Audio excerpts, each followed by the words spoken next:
Hello and welcome to my channel. In today's video we're going to look at how to make the Entomology collage book from Janie's Originals. There are 3 books in this series. There's the Entomology, then we have the Medieval, and we have the Morris. All different themes, but they are all made in exactly the same way. The contents of the kits are slightly different depending on the theme, but they all come together in the same way. So let's start and have a look at the kit and then the step-by-step guide. This is what's in the kit. So I'm going to sort of pack it with you. So you get a little package which has got your thread for doing your binding, and it has a little stitch holder. Because we're going to do long stitching, you need a little stitch holder. I'm just going to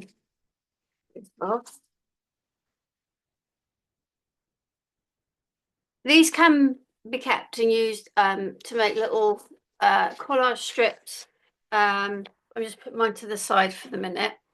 So within the pack, these kind of things you're not going to get the same as this, because obviously these are pages from books, so you'll get similar things. So I've got like a ready reckoner, I've got a bit of music paper, I've got a bit of text, and then I've got sort of because this is the Entomology book, I've got some nice little bugs there. So we get those. We get our 2 boards for our covers. We get our spine template. Okay, so remember we're making an A5 board, an A5 thing. So, and we're doing long stitch, which is why we have the 4 sets of holes.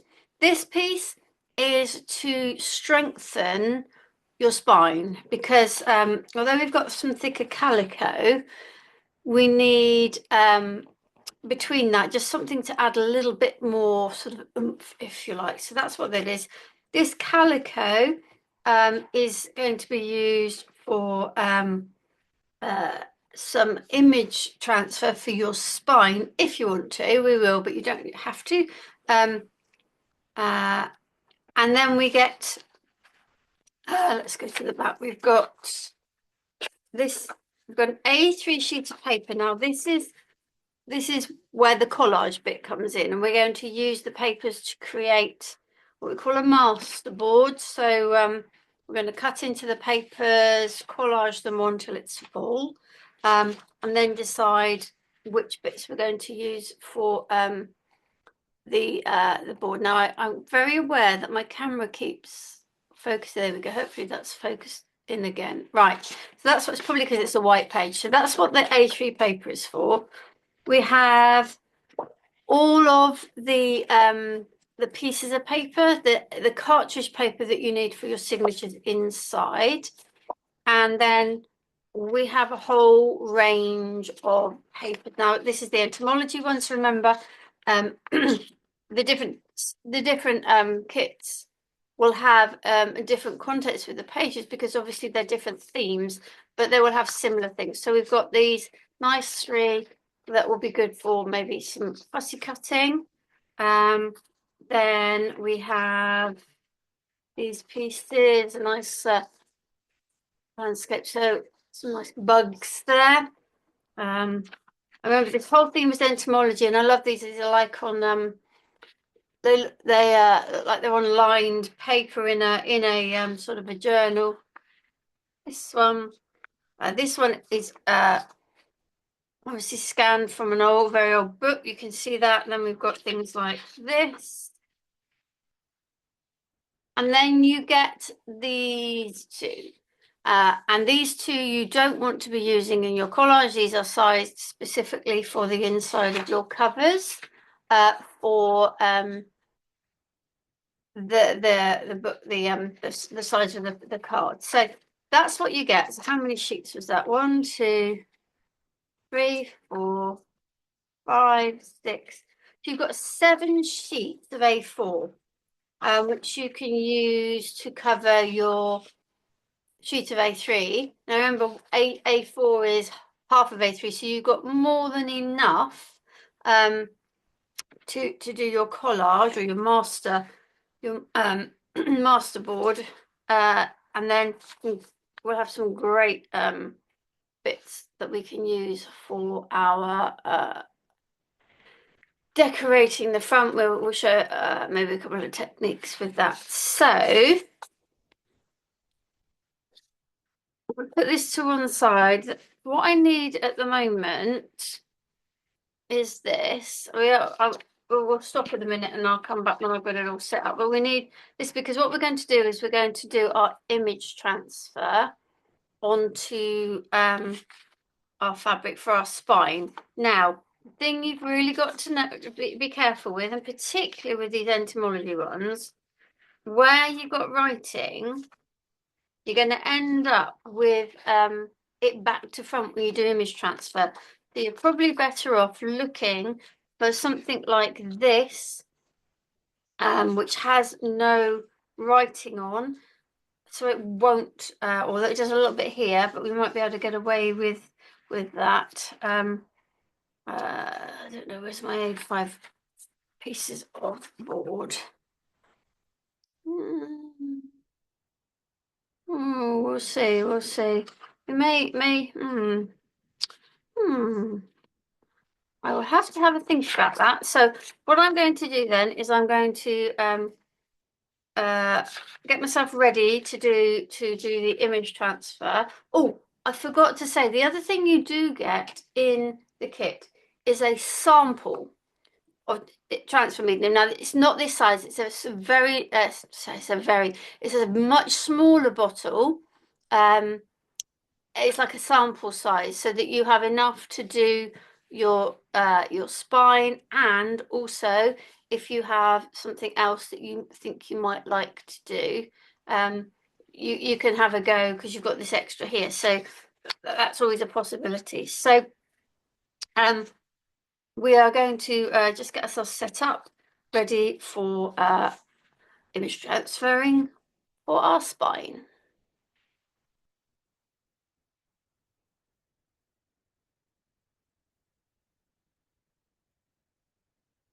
I have cut 2 pieces of the calico. The piece you get is pretty much the right height, as in 22 centimeters, and you need 2 7-centimeter pieces. And you can see you get plenty of pieces left, which I might do off camera with some of the other bugs and things. But Janie prefers to rip her fabric when she's sort of doing it. I prefer to cut mine and then fray it afterwards. This is the piece I've already kind of frayed. This is the piece that's going to go inside. The piece I'm going to use for the image transfer, I haven't frayed because I want to try and get the image up to the edges. However, after it's dried and we've got it all off, then I will fray it. But I want to fray it after I've got the image on. But that's personal choice. So what I've decided is I want this piece here for my spine. So I've just kind of measured it out. Again, you need a piece 7 centimeters by 22. So I tell you what I am going to do first. I'm just going to cut the white edges of this. Rid of those. I tend to do this so that I can see what I'm working from. So I can see the line there. This is where I hope I've drawn my lines straight. Okay. If it's not quite right, I'm not gonna be, I'm not gonna worry too much. So we're gonna go across here. Here's my line. Where's my line? My line is there, I think, yes. And then I think I've come a bit too far this way, but at the end of the day, it's gonna be that's going to be on the back of the spine. I'm not going to worry too much. And where's the bottom of the line? Is there? Yeah. So you can see I probably should have come a little bit further this way. But as I said, this is going to be the spine. So it's going to look more that way. So that'll be on the back. That's flip. Remember it's reversed. So maybe not. But anyway, I'm going with it. I think what I'm also going to do is cut a few of these buggies down. We'll image transfer those as well.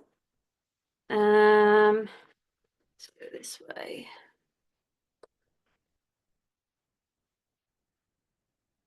I do quite like these bugs. Right, I think I might use a pair of scissors because they're not all like evenly, they're not evenly spaced, but they're different sizes. So when you come to try and cut them out, so we've got this halfway, one.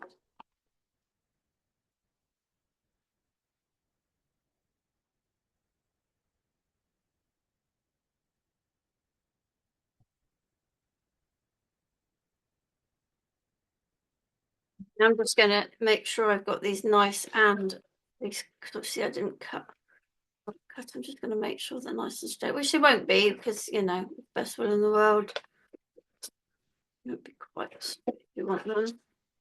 So these bits I'm just cutting because I'm going to image transfer them as well, just for a little bit of decoration for the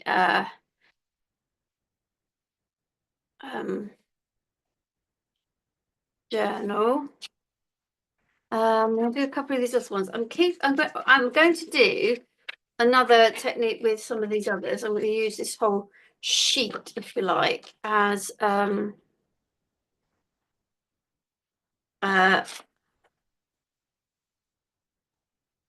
these kind of image transfer type of thing. I'm not sure where we're at with you in terms of a straight cut.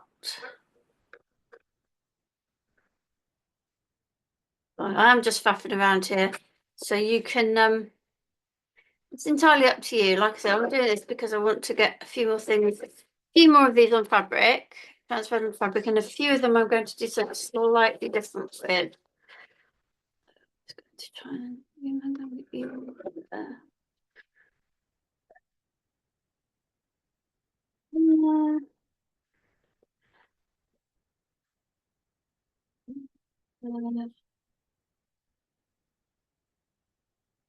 I am. Oh, that's not. Yeah, I was about to cut into that. That wouldn't have been good if I cut into that. Right. So I'm just going to cut. These I'm not using right now, but as I've got the guillotine out and I'm in the mood, I'm just going to cut these down. Yeah, another little technique later.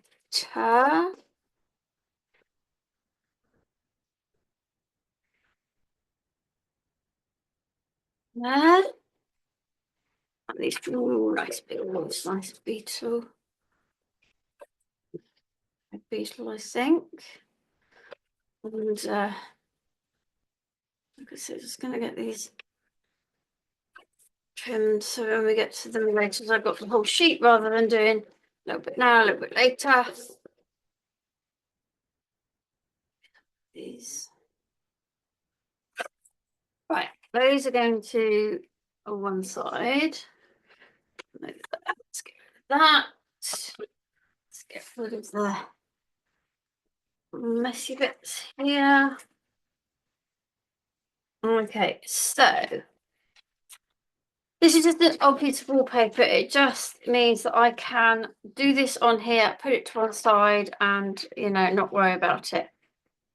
Now, remember, you get a much smaller bottle. It's a little bottle with a black lid of transfer medium. And what you need to do is you need a brush for this. And you need quite a nice layer. It needs to be opaque, so you pretty much can't see the it's already dripping out, but that's okay. So I'm just gonna get a load on, so that you can't really see the image underneath. So it's like, let's get this on, let's get quite a lot of it on.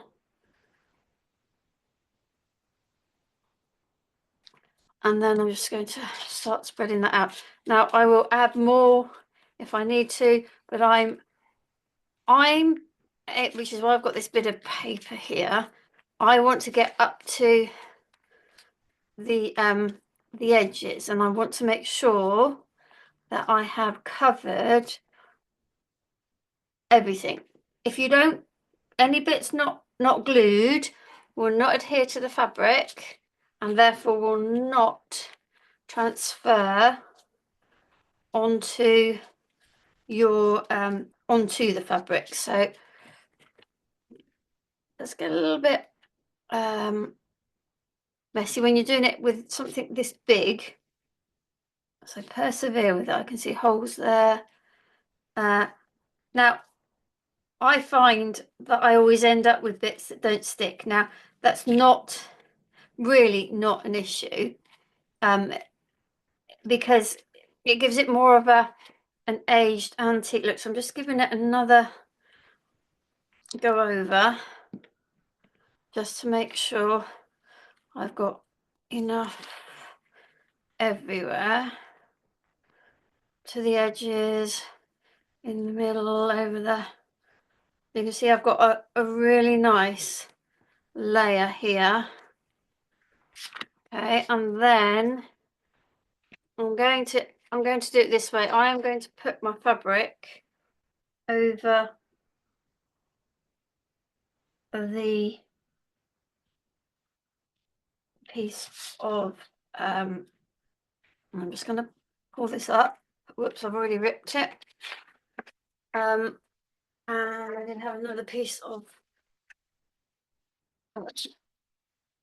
not a problem. So what I'm going to do now is I'm just getting a small brayer, excuse me, feeling over like that, and I am going to start, because you want to make sure that every bit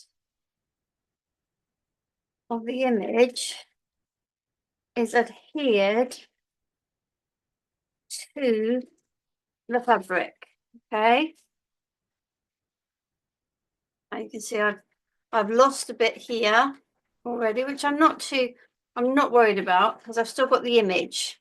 It's the backing that's come off. So I'm just going to give that another bit of a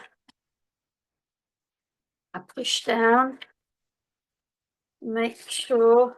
Now you can do it with a foam folder. I just find that I get more even pressure personally, but that doesn't mean to say my image transfers are great. Okay, so I literally now have my piece of fabric stuck to my image that I want transferred, and I am just going to leave this to dry. I am going to do these ones onto this piece of fabric.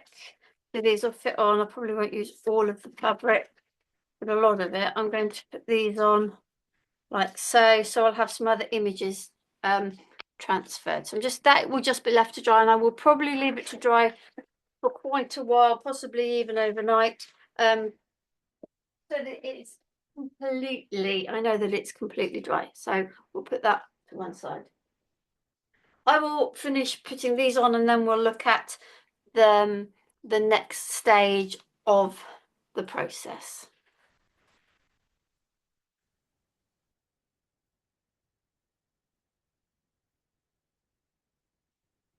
This is another of the sheets that I'm going to have a bit of a play with. Some things, I'm making some more embellishments. So I have some very wide, just, normal sellotapey type, sticky tape. I have some matte. It is repositionable. This is it's kind of, pretty much translucent, but it's got a matte finish as opposed to that. And then I've also suddenly realized I've got this. This is a fabric sticky tape. So for the moment, I'm going to concentrate on this one. Because these two, I'm thinking more about making like strips like you would like washi tape style. So I'm going to wait until I have done my masterboard to see what I've got left, or I might just cut strips before I do my masterboard to make, you know, strips like this. Not of any particular thing, but it has like patterns on it. And the same with that. So with this one, it will be done in exactly the same way as with the fabric. So the glue will go onto the image transfer glue medium will go onto the image, which we put face down on here to dry.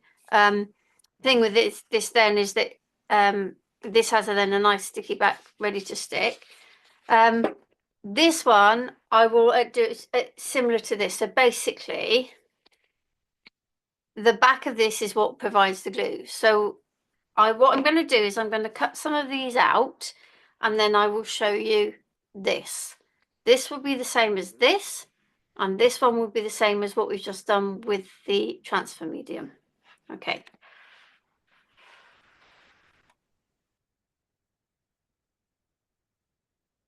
I have been looking through the papers that I have. Remember, you have the additional book pages as well as the printer pages.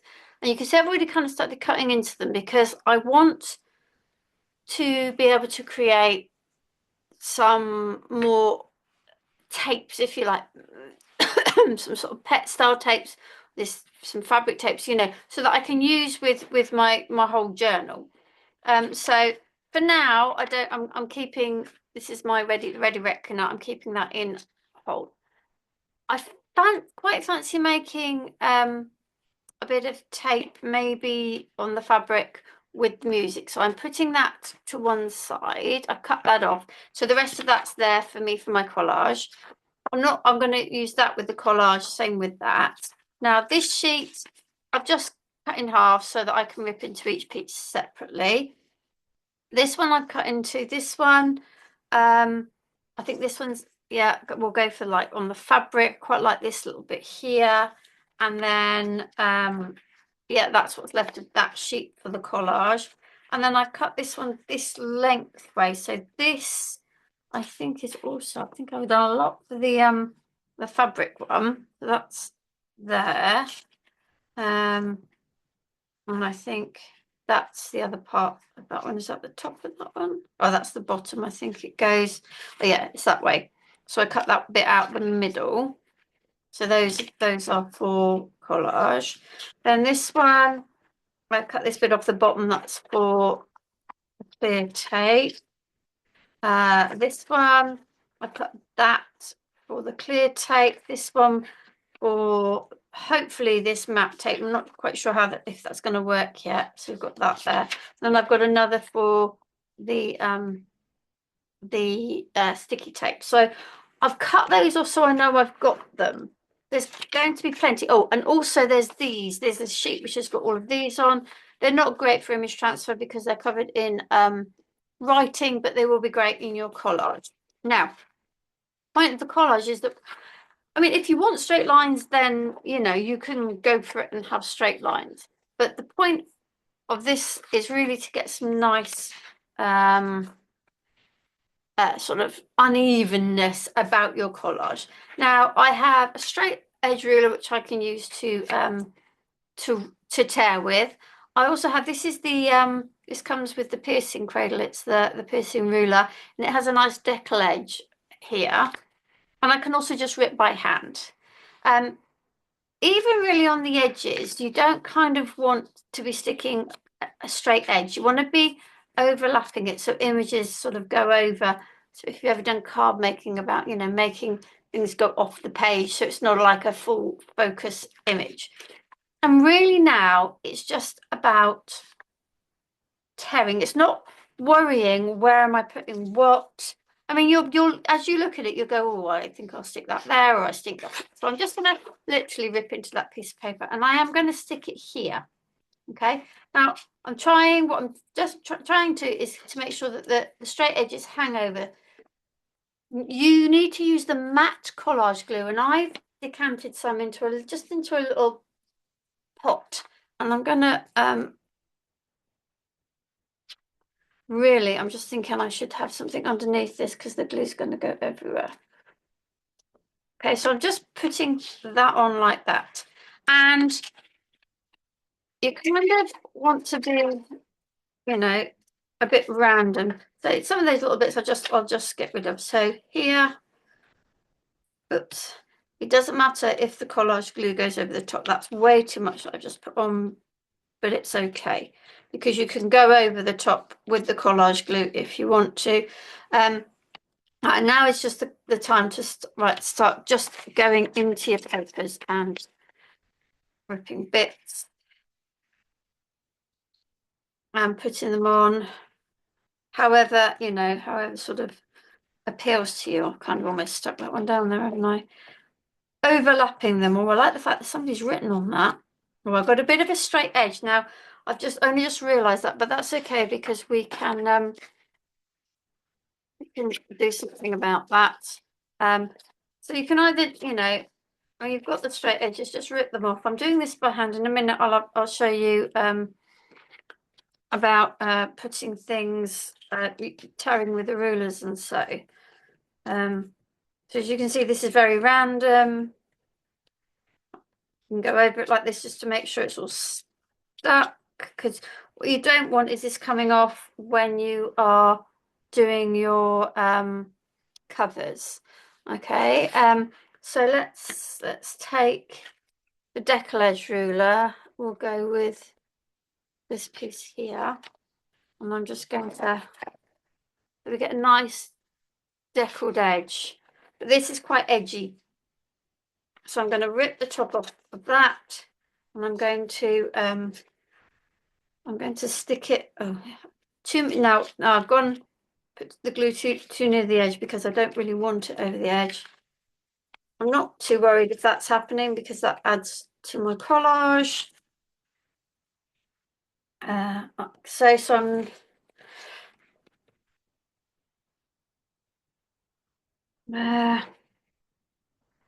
as much as about getting the images to hang over. So you can get like that. You can just use, yeah, try not to do that. My problem is now I'm in gluing, everything is just gonna, so you get a straight edge, but it's not as as straight as a cut edge, if you like. Well, it's straight, but it's not as defined as a straight edge. So I'm literally just taking those off like so. And I'm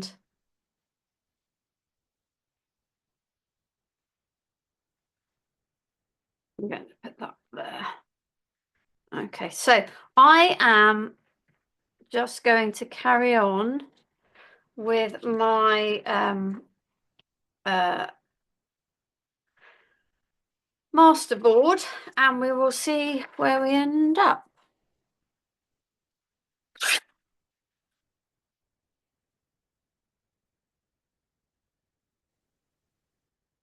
I have made my masterboard, which at the moment is drying, which I'll show you in a minute, but I just want to show you that these are all, when you get going and you start tearing and you end up with all these bits, you can still use a lot of them. Maybe not all of them, but a lot of them.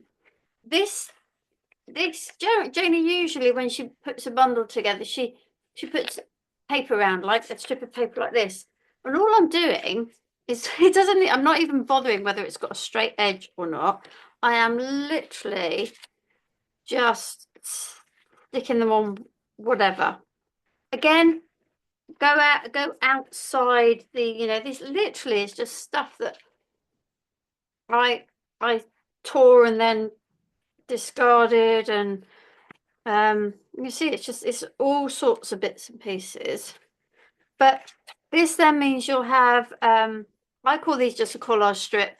I see other people have different names for them. But it's just a case of like, what else would you do? I mean, you might use that, but what else would you do with all these bits? Probably nothing. So I am just going to remove the top of that.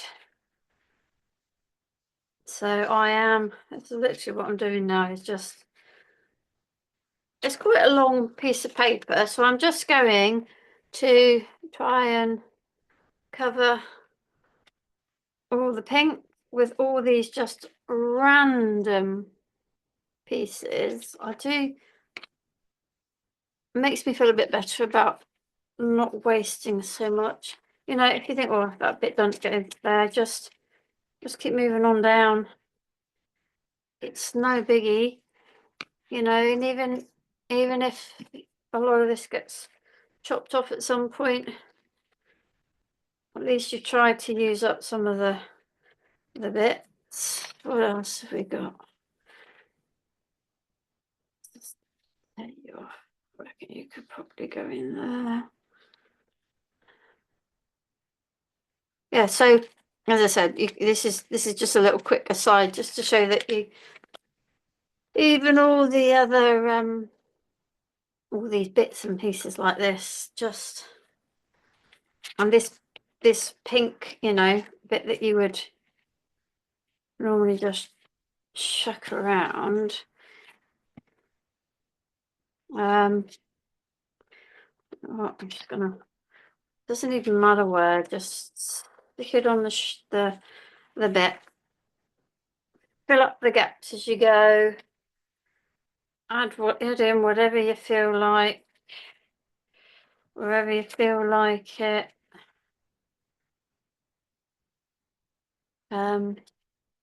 Yeah, just make use of it, just use it, because you then got this, you know, when you're making clusters, and you know, that kind of thing, sometimes you just need something that coordinates, and you know, it's not always easy to find.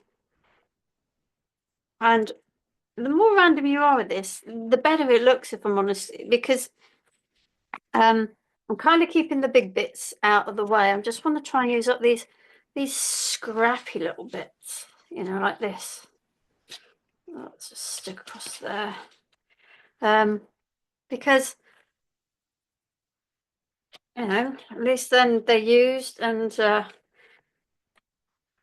it makes your journal more coordinated, it makes it more interesting. You know, it doesn't have to all be around the same way. As you see, I am literally just picking up these random little bits that I tore off while I was making my masterboard.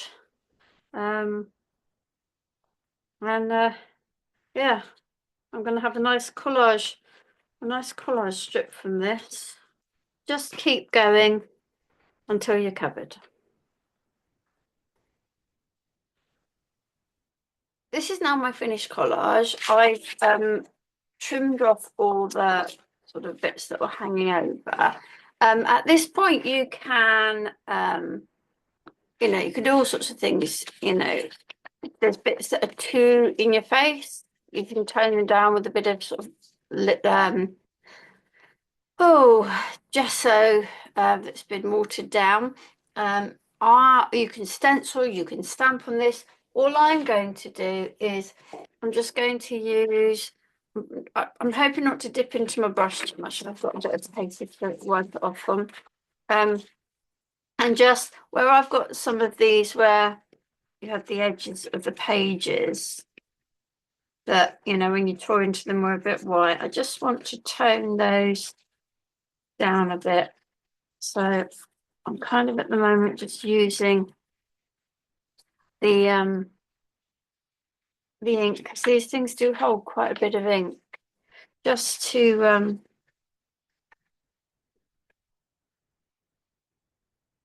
sort of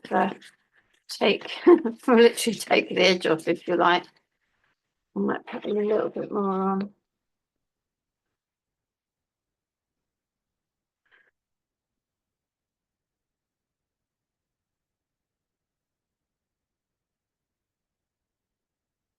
Looks like I had a bit too much glue on there and ended up taking a bit of the surface of the paper off. But you know, that's also not going to work. I'll probably just take it off like so.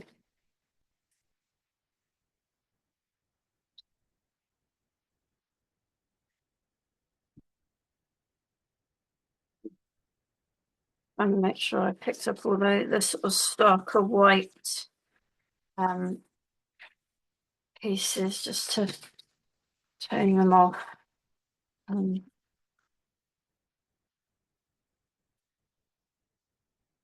I'm pleased with that. Okay. Now the next thing we need to do is we need to decide whereabouts we're going to take our pieces for our boards off. Okay, I have my masterboard ready, and now I need to decide, I mean, I have already decided on which parts of this do I want on my covers. So you have enough for the two boards. You also have enough then that you get some more collage strips. And remember I used a pink band and all those end bits. So I've got a collage strip already, but this will give me additional collage strips to be able to use with the oh, where's it gone? With the journal. Now I use this. This comes with the spacer bundle, and it's 2 centimeters, which is what Jamie suggests. If you don't, then you just what I would do is I would draw around the board where you want it, and then measure 2 centimeters from it. I just find this really simple to use. Now, I have already decided that I've already kind of drawn my lines, not all of them, but I'll show you again, that I want these 3 guys to be on the front cover. At the moment, I might change my mind when they're covered, and this guy towards the bottom of the other board. That does mean for me I can use the top and side edges to help. But you know, if not, if I wanted it there, I would just put this on and draw around it there, draw around it there, and so on. But make sure you've got room for both boards, okay? Because this, if I did it here, I don't have enough room for a 2 centimeter board around this one and a 2 centimeter board around that one. So you do need to make sure you've got enough room. So basically I've decided on here. So I put my thing there, I moved it here, and I've drawn my line down here. I've moved it this bottom, and then I've drawn, sorry, I'm trying to do it so you can see there and there, and then to this edge here, I'm drawn along here. Okay, so I've got that one marked out, and it just so happens that I'm happy to use those up to the edges. You might not be. You might see I've got a little bit of wiggle room here and sort of wiggle room up and down. So let's go in there. I'll draw my line here and here and here. Okay. It doesn't matter if it's not 100% accurate. You know, you'll get there. And I'm just going to use my my guillotine will tape. If not, then just use the scissors, because the edges of these will so you won't see them. They're going to be covered by the inner. All right, so that's for one board, and then let's see where my other line is. Line here. So you see, this is a nice more collage strips for your journal. On another one there. So these are my 2 pieces on my boards. Okay, now obviously we've collaged this so it's a little bit sort of not flat and a bit maybe lumpy bumpy. So you want to really make sure, really try your hardest to get a good covering of glue onto your board. And we'll use this again when we place it on. Okay, so using the paper bindery glue, and I'm going to use spatula. So I am going to put a little bit on there. I say a little bit, enough that you can spread it out, and you've got time to spread it out before it gets dry. The paper bindery glue has less water content than other sort of PVA glues, which makes it good because it doesn't saturate things. But you also, does mean sometimes you have a little bit of yeah, it dries quicker because there's not so much liquid. And if you have the excess, then you know, pull it off. But at least then I know I've got a good coverage of glue, and I have I could, whoops, dropping everything, excuse me. I should have a good adherence. So I'm just putting it in the thing in one corner, and I'm pressing it down. I'm going to turn it over, and I have this kind of like, it's like you would use on icing cake, or even, you know, grouting or that kind of thing. So what I'm doing is I'm making sure, best as I can, that this is adhered to the board. So make sure you take your time over this. Remember, because you collage this piece, it's not as flat as a normal piece of paper when we do the boards. So just make sure, go right up to the edges to get as good an adhesion as you can. Right, so that's the first one done.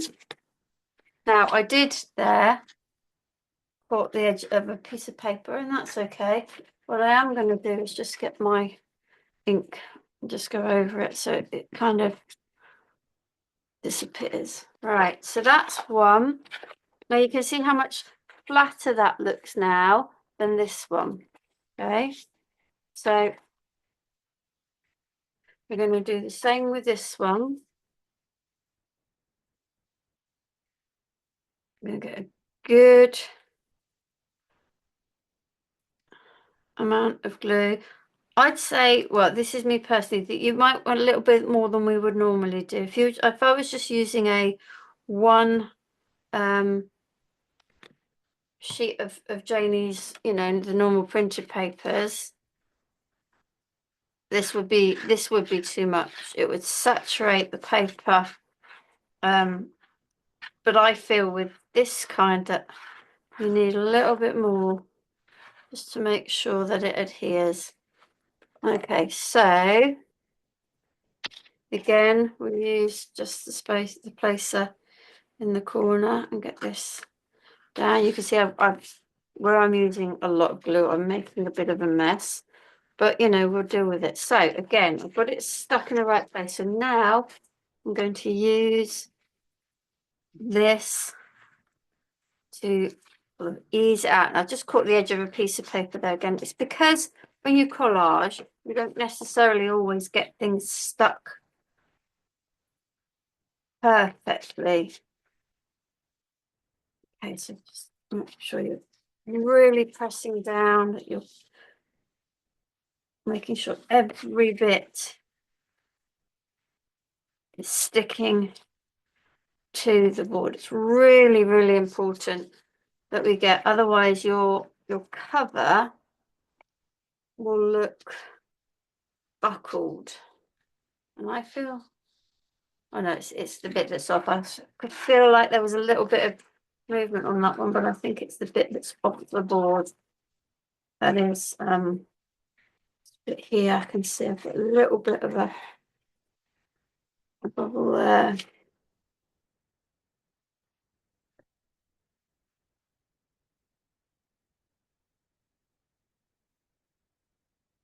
Right, so I've now got my two boards are covered. Okay, now the next thing we need to do is we need to cut the corners. Now you need to leave, I think for these boards, Jamie said a 3mm. Let me just have a quick look at the instructions I've got. Yeah, about 3mm. But that said, I'm using the corner cutter comes with the spacer bundle, and you can either draw and then cut, but it has a little lip here. Just make sure your fingers are behind that, and then your knife is not going to cut you. Right, so we're just going to cut the corners. That little gap is important because it means that your corners will be nice and tidy. Okay, that one. And then that one. And that one.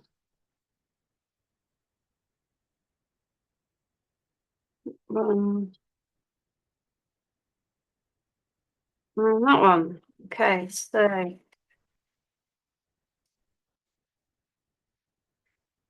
now, because this is quite heavy in terms of the paper, I am just going to give each side a little bit of a fold over. We always do this, you know, after we've glued, but I'm feeling with this, I just want to make sure that I've already given that bit of paper a bit of memory, if you like. I just want to give them a nice sort of fold over, and hopefully that will help when we come to actually glue them down. Okay, so I'm going to start with the short edge, and I always tend to put a bit of a, my glue sculpture is coming up, a line along the board, and then, and I would suggest, I don't always do this, but I would suggest with this that you spread that glue, make sure that the glue everywhere, it's covered so that we get the best adherence that we can. And again, I'm going to use this to help to ease that down and make sure I've got a good contact. Okay, same with this end, glue along there.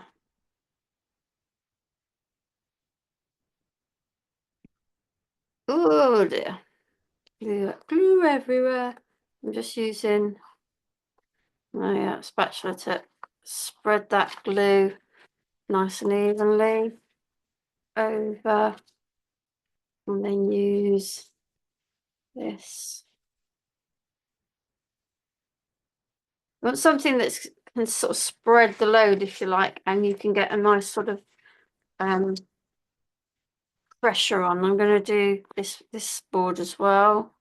Do the two short ends first.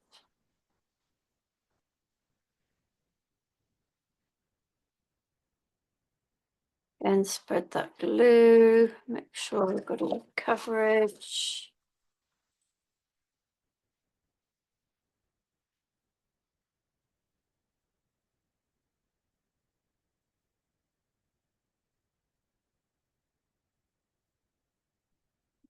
Glued, and then the same here.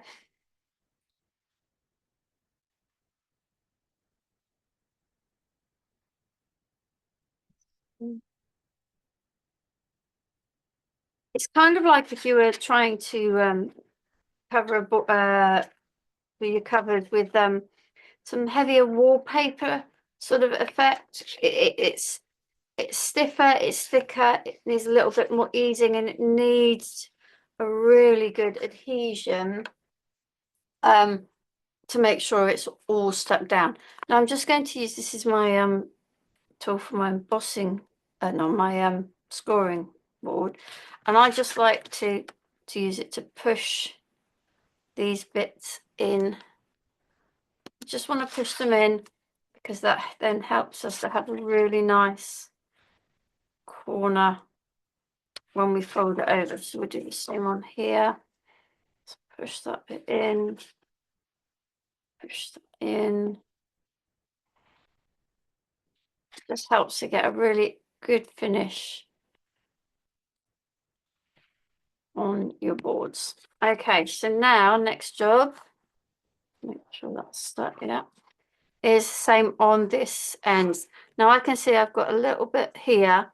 I'll sort that. I've got where the collage is just on the edge of that. So what we'll do in a minute is I will use a bit of the matte collage glue again to just smooth that down, because it's just on the edge of the board and we don't want that kind of tearing unnecessarily. Just try and make sure that's covered. You can see it here, just here. So I'll get a bit of matte collage on that. Right, down, and you can see this by folding over, we get these really lovely, neat corners. Oh, I've got another bit here. Or maybe that is the bit. Just something to watch out for, because obviously you can't quite always determine it. So we'll just get a bit of matte collage glue on that and just smooth that. Yeah, there's two bits. It's just the way it goes. It's just, you know, this is a piece of collage. It's not a flat piece of paper. So you just need to be a little bit aware of little things like that and make sure that we're completely making sure those bits are nice and glued down and tidy. So you don't want it to ruin, you know, to catch on something if your book's be ruined. So that's the first one. And that butterfly, I quite like that because I might almost have that as my front cover, because I can use something there, if that makes sense. Whereas this one, although I do like that, and I could put something down, I'm going to be in one of those quandaries. I can see as to which one now to use.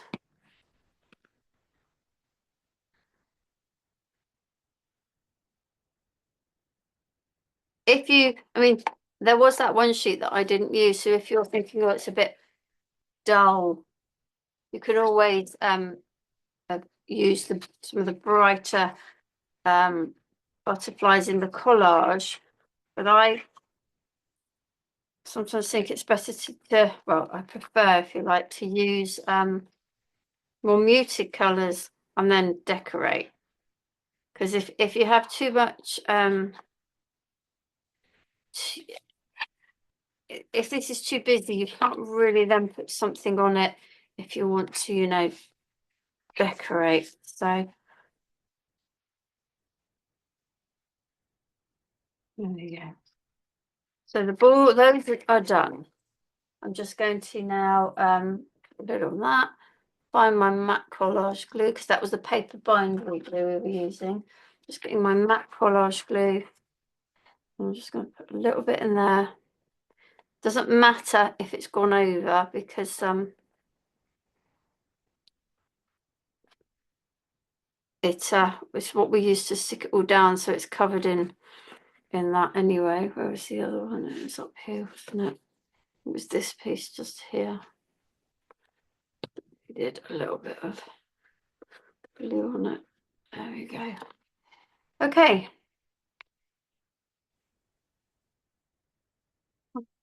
So I have, these are the two pieces that are come in the kit and are already marked. So I thought, well, as I got a butterfly now, I use the butterflies, and as I got bugs on this one, I use the bugs one on this. So again, paper bindery glue. The paper bindery, yeah. And,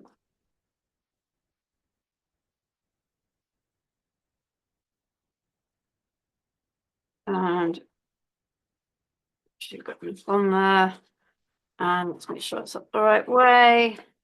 And there we go. There's our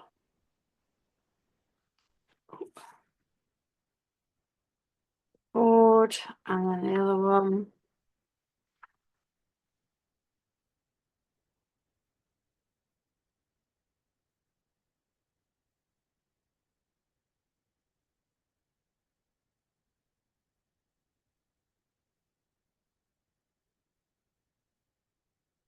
Yeah, didn't use nothing on that one.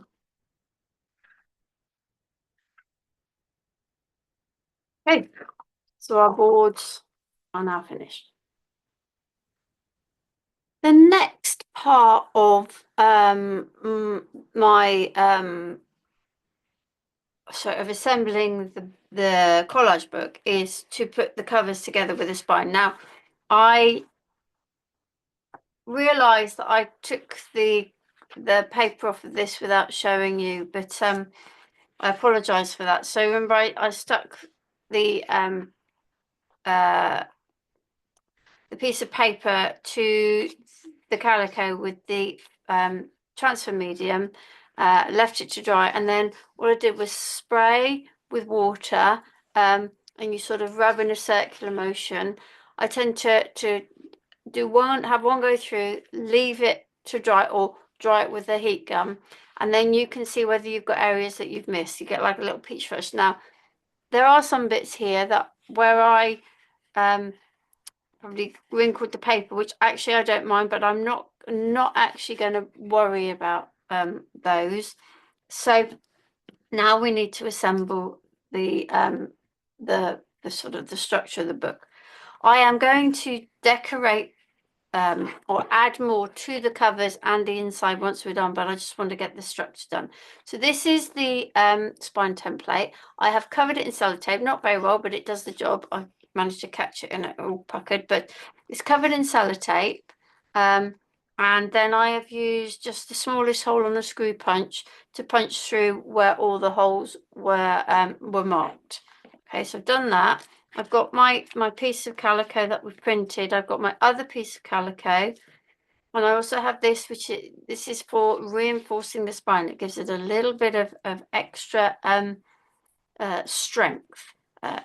So we start by putting that face down. Now, the fact that I've got bugs on there is not making me want to use that as my front, which I think I might. And we'll go with the butterfly on the back, which is my original kind of thing. So you need I kind of try to use the squares on my board to help me get things central. So I think roughly kind of there, and make sure it's kind of looks similar at the bottom. So you've got your piece of fabric, making sure it's up the right way, roughly central. Now I'm using this as my central line, which comes down here, and again then I'm going to put my my spine template on as centrally as I can, and I feel like I got it a little bit high up, but I'm just going to take that just to try and help me for the minute, just to make sure I keep things as centrally as I can. Now you want your front cover on the left, so it's going to be stuck here, and you need your back cover on the right, which is going to be stuck here. Now my suggestion is that you stick it not right up to the spine template. You want to stick it with a little bit of a gap. It then gives you a little bit of room. As you see, when I close it, it goes right up to the spine template. If I have it here, it's going over the spine template and it will cause problem with your signature. So just give yourself a little bit of extra wiggle room. Now the way I do it, this is just me, I don't need the paper bind for glue, is what I do is I position them like this so I know I've got them around the right way. Then I turn this over. Okay, so I flipped it this way so I can see it from this side. Because what I'm going to do, just making sure I've got a nice little gap there. And that I've got it very central. Then what I'm going to do with a piece, with a pencil is I'm just going to mark here and here. So I can see where I need to put the glue. And so I don't end up putting glue all over the place. So I can see my line here and I can see my line here. So I'm just going to put some glue along here. Now, I find that if I don't get it far enough up that way, I can always go back in later and add more glue. All right, so I'm just putting some glue along here, making sure I spread it out. Like I say, if I haven't gone far enough up that way, then we'll worry about that another time. Now I'm putting this on, making sure I've got that gap, which I haven't really at the bottom, so I need to move it slightly. Much more gap at the top than the bottom. So I'm going to go there, and I'm just going to push that down. And I'm going to do the same here. Now, the other thing I would say, what you want to do now, and well, actually, I use the little thing, is when you put the next board on, you want to make sure it's at the same height. So a ruler or whatever, to make sure. So we're just going to do what we did with the other one, which is just to give myself a little mark. Excuse my head popping in there, probably see my roots, which is lovely. And then I'm going to put some glue along here, spread it out like so. There we go. Like I say, then if I've got this, I can push that one up to it as well. Make sure I've got a bit of a gap between there. Now I'm going to remove this. I'm going to very gently turn that over. And I'm going to use this to make sure we're stuck. And now this is where I can see, right, I didn't get quite enough glue in. I'm not bothered. I'm just going to just literally put my glue thing under there with a little bit of glue.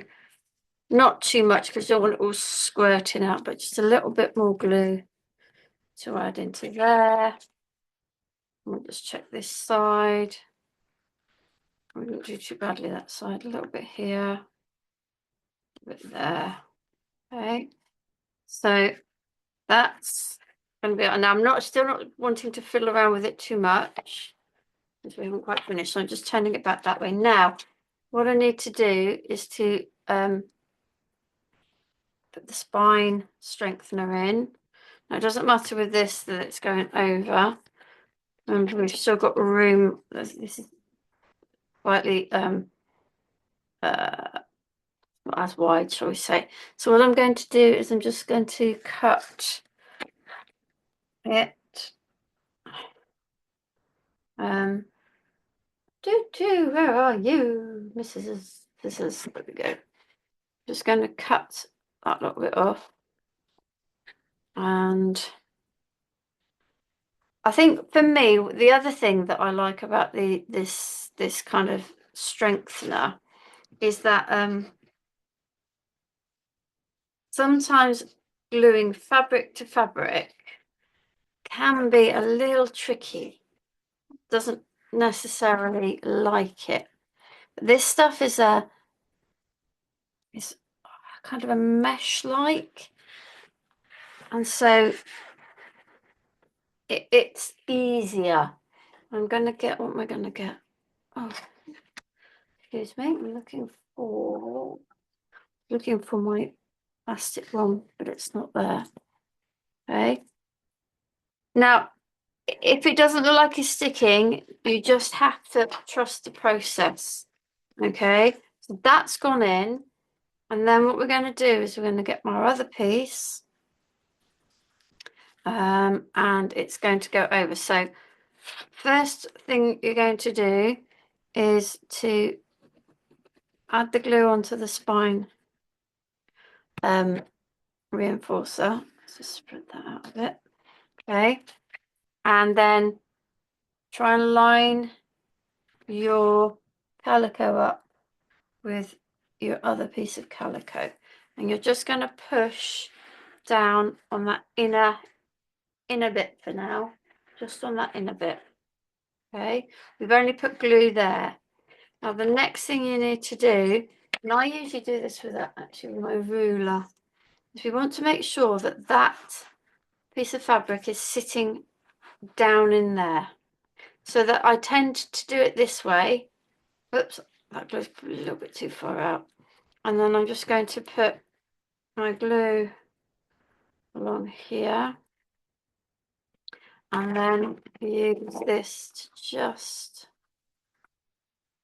I'm still making sure that it's nicely stuck.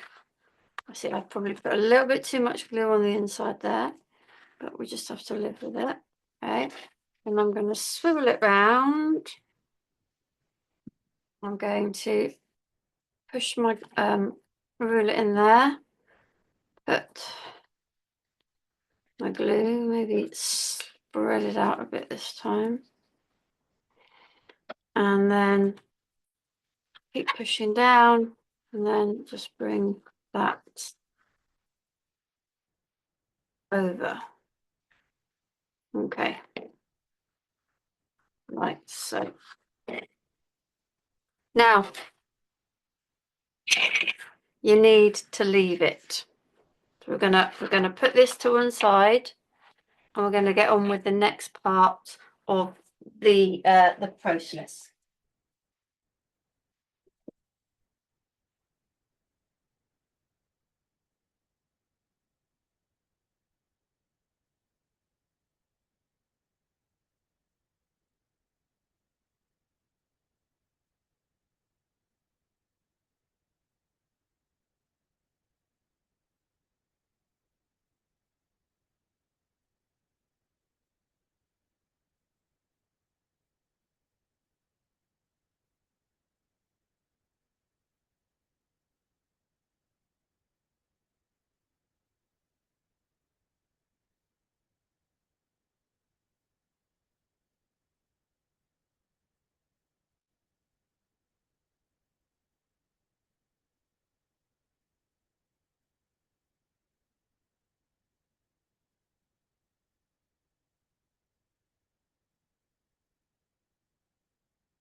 Okay.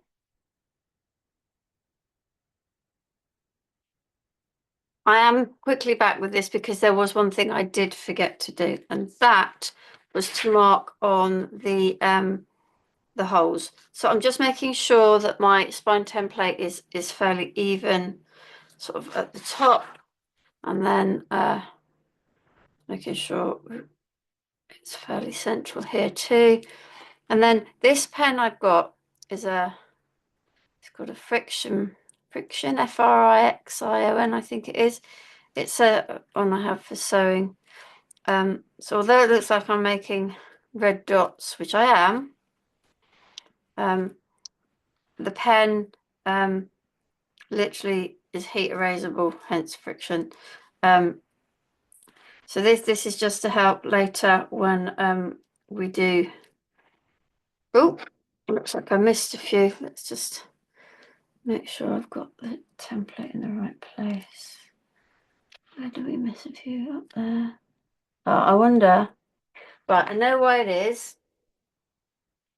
Because obviously my screw punch didn't get rid of the bit of plastic. So just be careful of that. That's why that's happened. Because we've got the sellotape on, it's got a little bit of a plastic cover that in a couple of the holes hasn't removed. So carefully we'll get this put back on. And then where we missed them, back in.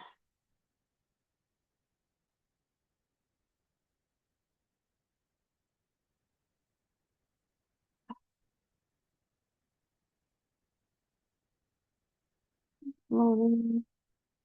Yep, still, this one doesn't want to come off. Away. That one. So, one thing to watch out for when you are punching the hole through is to actually make sure that sellotape, the plasticky bit, has actually come off, because that is what's causing my problem at the moment.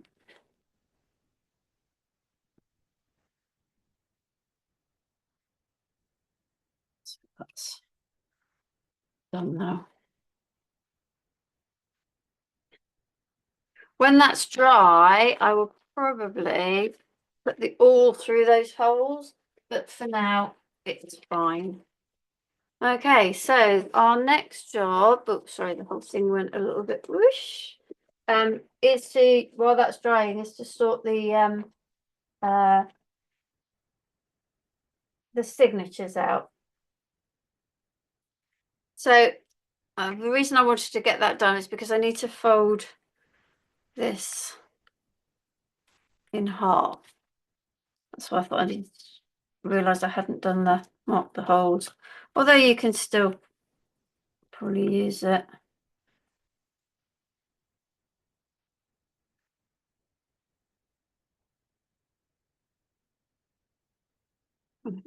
In half.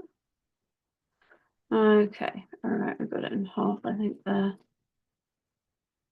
Right, what we're going to do is we're going to right, sorry, let me take a step back. You have enough paper in here for 7 signatures. So you just literally need to take 3 sheets together, fold them in half. You've got a bone folder. It's a really good idea to make sure to pierce them. So now what I'm doing is I'm just putting my spine template in here. And with a pencil, I should be able to see. I've not got it straight, so just be careful that you've got your spine template in the right place. There.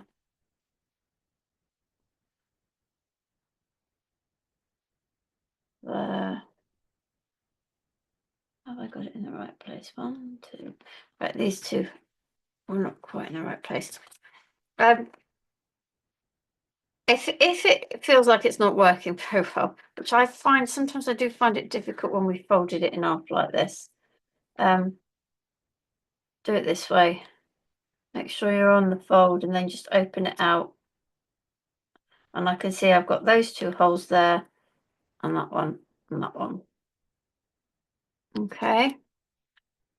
Even if you've not got them right on the fold line, at least you can see where they are for when you come to pierce them. So I'm just going to carry on and I'm going to do the rest of these and then I will be back. I have now got the marks in the middle of my signature. So I'm using a piercing cradle. It helps because it holds the paper here and I can just, if my awl is clean, that is. and I can just go straight down, and I know that I'm getting them in the fold of the paper. Okay, and then I'm going to just turn, sorry, I do apologize, my camera just likes to refocus it, and I'm going to put them there. Now, if you don't have a piercing cradle, then you can I use a load of parts of boxes, the flaps, stick them together, and I use that and just try and hold them as best you can at a V kind of because you want to make sure, sorry, that your holes are going into the fold, the crease of the paper. Now this one's going down that way on top. Okay.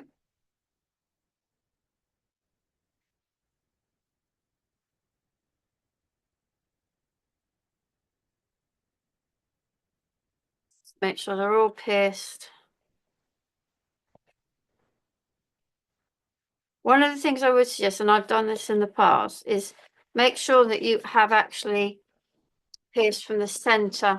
Sometimes when you have, and there is only 3 in each of these, sometimes when you have more pages in your signatures, sometimes I've found that I've not actually pierced in the middle.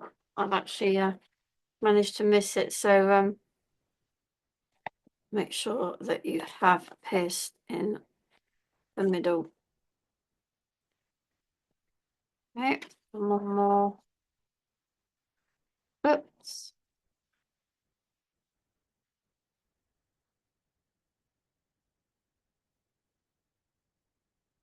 Oh, I had a little bit of a rogue.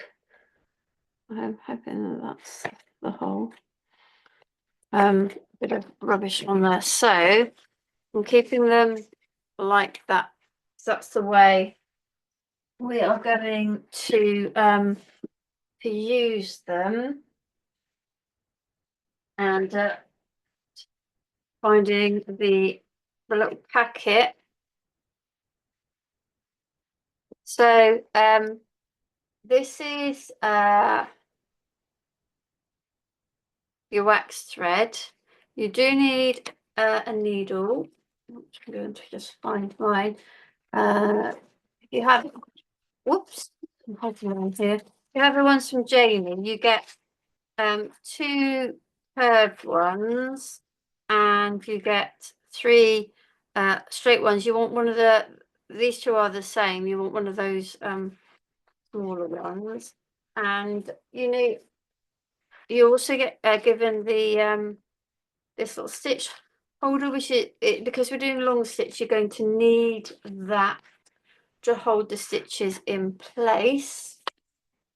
Now the thread that you need, it needs to be 8 times the height of your spine. So basically it needs to be it's 1 for every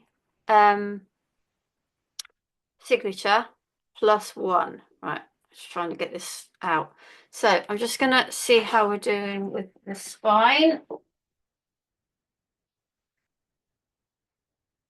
Probably do with a bit more drying, but I'm gonna press on. I think we'll be all right. So what I am going to do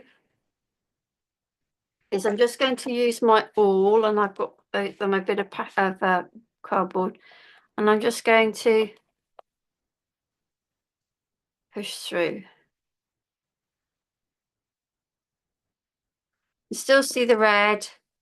The problem when you're doing a fabric spine with piercing the holes is the fibers just rearrange themselves, and they go back to where they were, so you lose the hole, which is why I'm piercing the holes to help give me a reasonable guide for my sewing. But I have the marks to help should I need them. You see my line isn't very straight there. Now, a lot of the book kits I've done with videos for Janie use 3-hole pamphlet stitch. Now you see you can't really see those holes the other side. You must ish. Anyway, we've got them there. But this is different. This is long stitch, and whereas with things like the pamphlet stitch, we always sew one one signature in at a time. Here we need to show them all, and we're linking them. So let me get my thread. Now I always go, rather than the sort of exact amount on my spine, I always go just a little bit more. So that's 1, 2, 3, 4, 5, 6, 7, 8, and a little bit for luck. The thing with long stitch, you don't want to run out of thread. I mean, you can deal with it, but you don't really want to run out of thread if you can possibly help it. Okay, so let's get that threaded in. And I think I'm just going to make sure that I'm doing it the way Joni's telling you in the instructions. Right, so yes, so we're going to start. So I'll keep these here in that order, and I'm going to bring my first signature in. This is the back of the book, and that's where we're going to start. So I'm just going to give myself, pull that a little bit further down. It is a lot of thread to deal with, but yeah, you will get used to it. I'm hoping I will be fine. So we're going to oh, let's see where she says.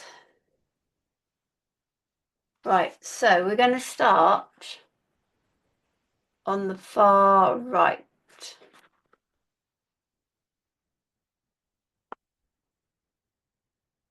Okay, so we're going to start on this one. We're going to go through here. Now, when I'm starting off, with this, I'm leaving a nice piece there, and I am going to stick it. That's a preference for me. And then I'm going through, I can see that hole, and I'm going through that hole. Now, woo! I'm not the most elegant of stitchers, shall we say. What have I got to?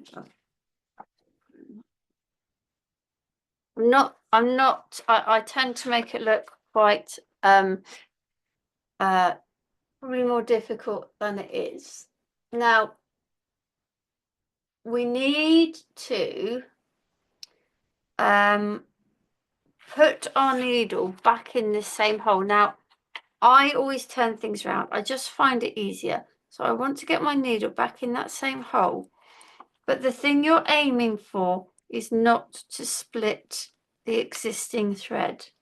You don't want to be putting your needle through that other thread. I think I've got through there. And it needs to come back into there again, not splitting.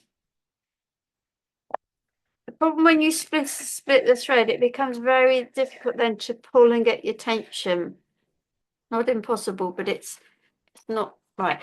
So I'm going to put my stitch holder now through this loop that we've currently got here, because I need to hold that loop. All right, and I am going to find my needle, and I'm going to just pull there. Okay, and I've now got that little thing. All right, so now we're going to go out of this one. Always make sure that you are going through the same row or column, if you like, of stitches, of holes. I've done it, I've been there, and suddenly realize you're in the wrong. Now, when you're pulling, always pull the direction you're sewing, but at the moment, you don't want to pull too hard. Okay, and then we're going to go up, in, just making sure I've got the right one. I can see the hole from that side, which is good, and I'm just checking I've come in through the right row. Like you see, my feeling is you do it and hold it whichever way is comfortable for you, because yeah, I just think I like to turn things round a lot. I always feel like, you know, why make things difficult? So we've kind of done an in, so we went out through this one, back in with a loop held by the stitch holder, out through this one, back in through this one, and we're going out the end. Okay, so that's our first signature. Now, I don't know where my clips are. My big clips, probably. Oh, there we go. Now, ooh, I can see that there, and that's okay because I can pull that. Just watch out for things like that. That you get these little bits out there, but that's okay for now. Okie dokie. Right, so what I was trying to say is that you can get proper bookbinders clips, but yeah, I've never found them. So I just use this bit these, but they do, in a minute, you'll see they do fold over like that. But I'm going to wait till I've got my next signature in place. So I want to hold that one. You don't necessarily need to do this. I just find it easier. So I've taken my next signature and we're at this end. So we're going in the next hole and I'm not sure where that is. I think it might be there. We'll soon see if I come through in the right red hole, and I do. Okay, so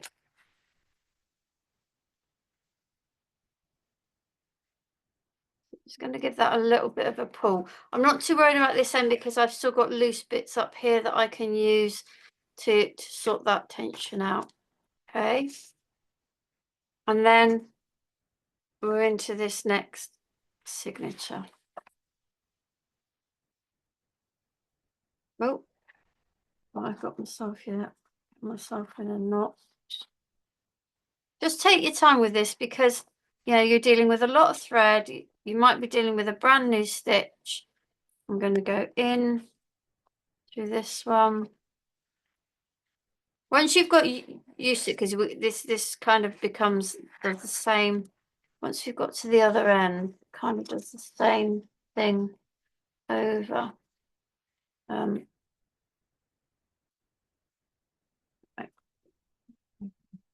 I am just now going to just clip onto that one, just to hold that, so I'm not worrying about that. And then I might need to go up a little bit, actually.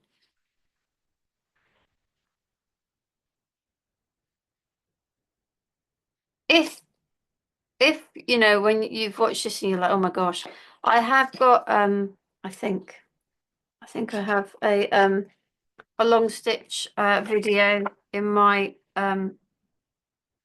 bookbinding stitch playlist, so you might want to pop in and have a look, and that will help. Okay, so I'm going out that one. So we came in through there, out through this one, making sure I'm in the right place. Okay. Now you can see it's a bit hard because it is cream on cream. Put it not that way. It's cream on cream. But we've got our long stitch here. And I'm about to do my next long stitch, which will come in through there and in through my hole. So if you've done your piercing carefully, you know, we don't always do that. You can see I've turned it round because this is how I prefer to do it. I'm just pulling in the direction I'm sewing to make sure that tighten up a bit. And then I'm going out through this one. Make sure I'm going out through the right hole. Yeah.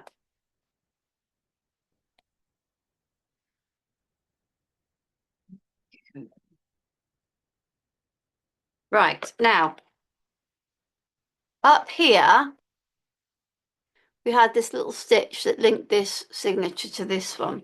But nothing at the moment links the two signatures at the bottom. And that's why we've left the loop.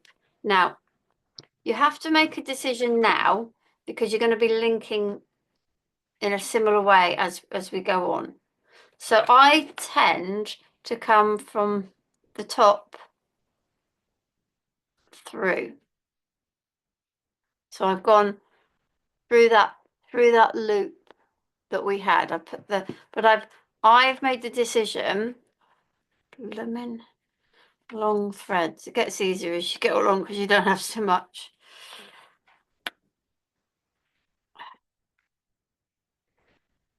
So I've made the decision to go through the loop from this end. So I must make sure I do it the same to that end when I do it. Now, I'm just going to check whether Janie.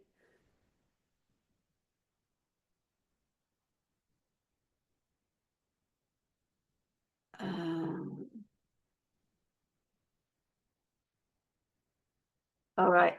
She tells you to do a knot earlier. I never do. But the instructions tell you to do a knot in that first signature at the beginning. I tend not to because I find my I struggle with, if you look here, I struggle with the tension being correct. So just this having not put a knot in allows me to get this tension correct on this signature. Okay. So I am going to just double check that I have, that's on this signature, isn't it? Got my tension okay, because I can see this is a bit loose. You don't want it hugely tight, but you do want it reasonable. So I am going to now, you see this one here is what I'm worried about now. Maybe if you did the knot first thing, maybe it would help. I just have never done it because I've always struggled to be happy with the tension.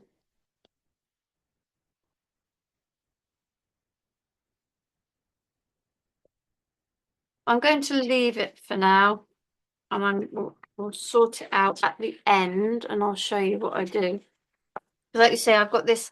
What I might do is pull them while I still can. I'm going to pull them that way, which means pulling this here and pulling this one, and then pulling that one, and then pulling that through. I think that now that looks better. So what I am going to do is I'm going to get my other needle.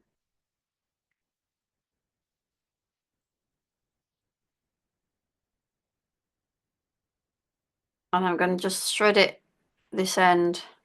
Now, if you follow Janie's instructions, you probably won't end up in this pickle, but because she tells you to do this knot right at the beginning. I have chosen not to. I've always chosen not to. But it always works out in the end. So, right. So I now have that knot done. I can get rid of that bit of tape wherever it is. Right, now we can get back to where we were. So I came in from the top. Okay. So I now have two signatures. This one is now linked to that first signature. So we're now going to do our third one. So we're going to bring the needle up, and we need our third signature. Okay. Do. So, dear me, I do make life complicated for myself. Right, so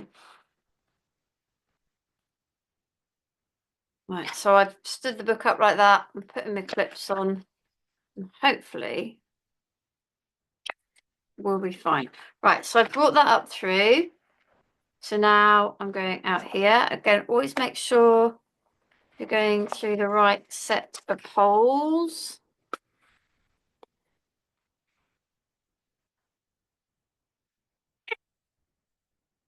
Okay, I'm just going to, where am I? Pull that one a little bit tighter. Pull that one a little bit tighter. There we go. And then I'm going back. Whoops. Back through there.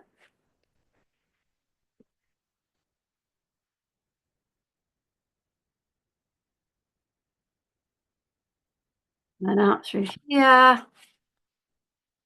I'm making sure I've got it in the right hole. So I managed to get everything there. Oh, bits of paper everywhere. Okay. So now you can see we've got 3 long stitches. Now, I now need to link. And I went from the end, so I'm going from the end again through that little stitch from last when we got at the top before. So those are now linked.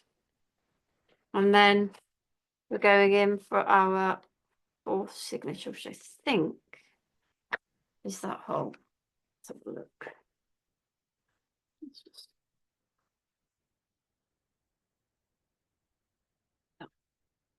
Yeah.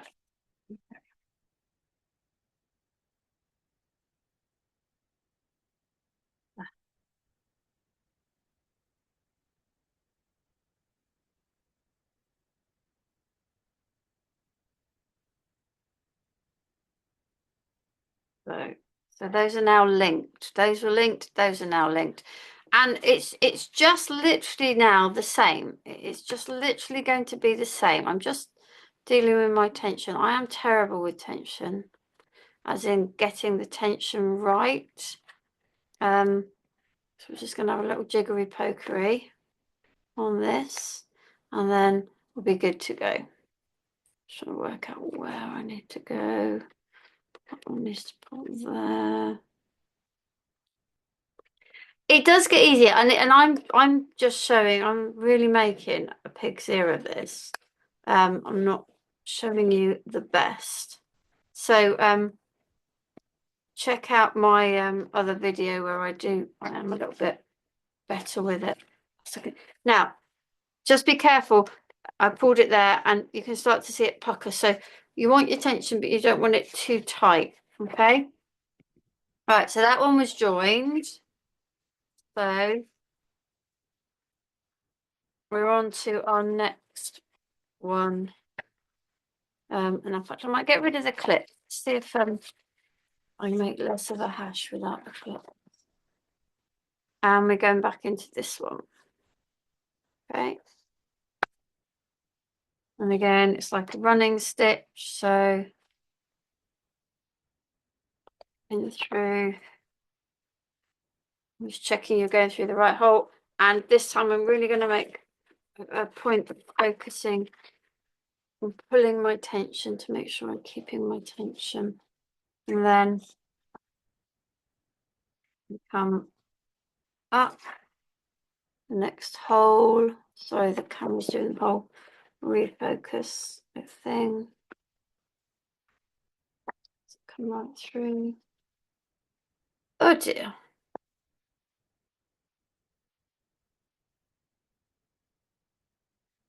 Yeah.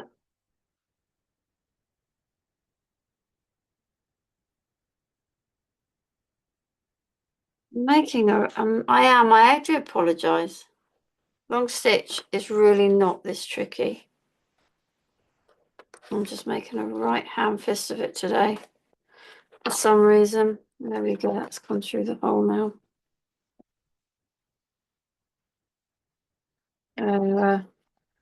Just get that, pull that tension, pull the direction that you are stitching. So that one goes through that hole. And the tension's okay. And I'm coming through the previous little loop there, down to link it. And then out the next hole, which will be for our next oh, and I have come, right, that's good. I can see I've come through the wrong hole. Can you see? I've come through the wrong hole. So I'm going to just pull that out. Oops, helps when I take the needle out, doesn't it? Re-thread my needle.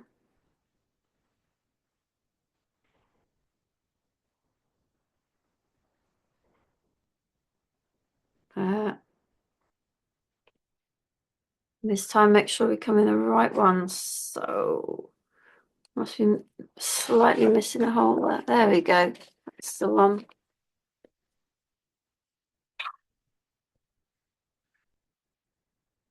Okay, so I have 3 more, so I probably will speed up the video now because it's just the same for the next 3, and then I'll show you when we get to the end what we do at the end.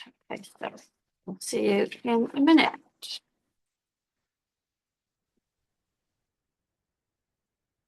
So here we are on our last signature sewn in. I'm going to do my last link stitch through, same as I had before. Okay, now this time, ooh, come off the corner there.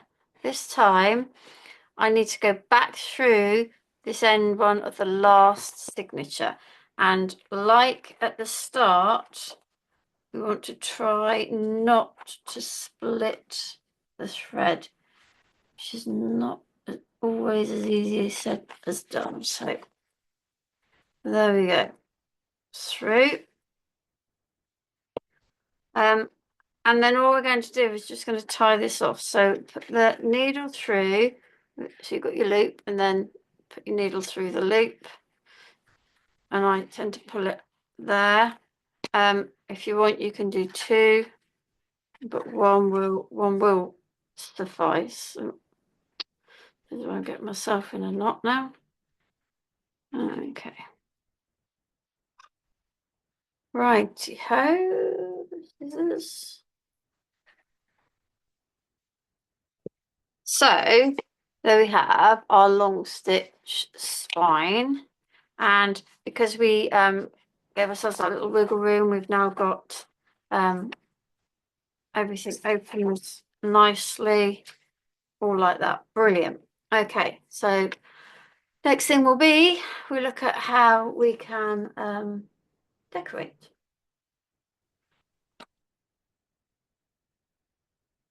I'm going to decorate, or try to decorate, the cover, and I just wanted to kind of recap on some of the things that we did. So I've got some more bits of that I've image transferred onto fabric.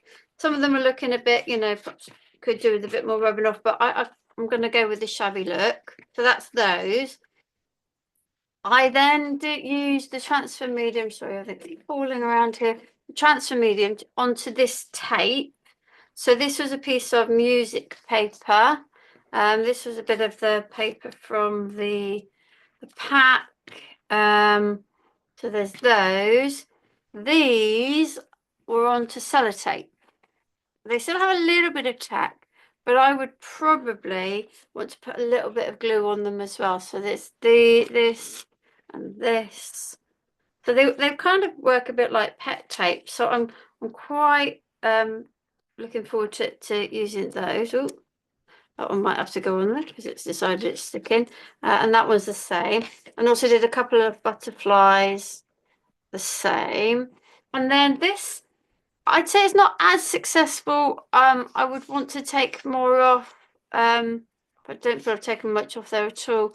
But it does have a more of a washy feel. So this is the my repositional. This one I think was a bit more successful with it. You can see through this one a bit better, but I found it very delicate. So you can do it, but I would treat that one with caution. So I've got a little bit of card to use as a base, but remember we've got these with the offcuts from the masterboard. This was the one I made with a bit of pink paper. So we've got those, and we've got a few bits left. So I'm going to create just a little thing here. I think I quite like the idea of having this on there. But also I'm thinking possibly because we've got with so many more bugs on the front that I might put that one down there. Yes, no, I like that. I do like that. I do like that a lot. I think that's going to look really cool. Right, so I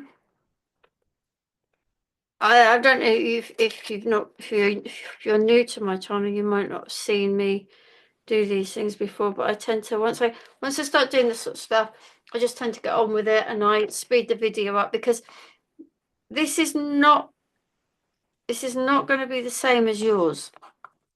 You will have chosen different bits, you will rearrange them in different ways. So this is why these collage books are so much fun. Where do I put it there? No, I'll put it there, I think. Definitely put it there. Yeah. Okay, now with these tapes, I am going to use a little bit of glue. This stuff dries clear, this stuff is shiny. So if you're using the repositional matte tape, use the matte collage glue, because obviously the point of it is that it's a bit more matte. Now this could be interesting. I will just stay with you for the minute while I'm doing this. I'm just trying to decide whether I want to spread this glue and how easy that will be. And possibly not. But we're going to go with it. We're going to see how it works. And yeah, I might just spread it just so it's not so loopy in any place. There is a bit of stick still on it from the actual sellotape. It just depends how much you've rubbed and how much but we'll go with that. Right, so see how this all ends up.